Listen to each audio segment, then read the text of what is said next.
दफ़ा का जिक्र है कि एक उकाब और तोते में दोस्ती हो गई। एक दिन उकाब ने तोते से पूछा, भाई तोते, मुझे अपने बच्चों की कोई पहचान तो बताओ कि वो कैसे दिखते हैं, ताकि मैं कभी गलती से भी तुम्हारे बच्चों को ना खा जाऊं किसी दूसरे परिंदे का बच्चा समझते हुए। भला ये भी कोई पूछने वाली बात है। मेरे जो बच्चे हैं वो सब परिंदों के बच्चों से ज़्यादा खूबसूरत है।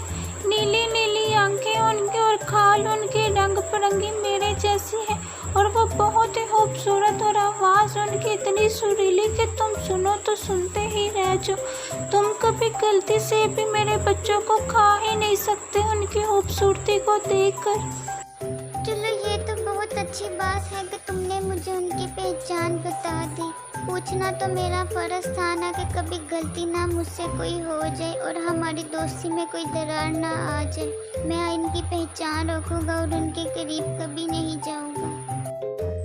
एक दिन उकाब को बहुत भूख लगी और वो किसी परिंदे के शिकार में इधर उधर उड़ने लगी। उसे एक शाह में घोंसला नजर आया जिसमें तोते के 3 बच्चे थे। कहीं ये बच्चे मेरे दोस्त तोते के बच्चे तो नहीं हैं? नहीं नहीं, ये उसके बच्चे नहीं हो सकते। उसने तो मुझे बताया था कि उसके बच्चे बहुत खूबसूरत सुरीली आवाज़ वाले हैं। ये तो इतने खूबसूरत नहीं है और ना ही इनकी आवाज़ इतनी सुरीली है। मैं इन्हें खा लेता हूँ। अरे ये क्या किया तुमने मेरे बच्चों को खा दिया।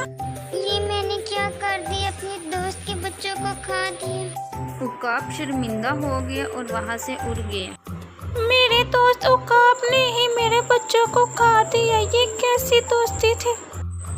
तोते ने ये सारी बात अपनी दोस्त चिड़िया को सुनाई तो चिड़िया ने कहा, सच बताओ तो इसमें उकाब की कोई भी गलती नहीं है। ये सारी गलती तुम्हारी है। तुमने क्यों उससे असलियत छुपाई? तुमने उससे क्यों गलत बयानी की? तुम अगर उसे सच बता देते तो आज तुम्हारे बच्चे जिंदा होते, लेकिन तुमने उसके साथ गलत बयानी की जिसकी तुम्हें सज़ा मिल चुकी है।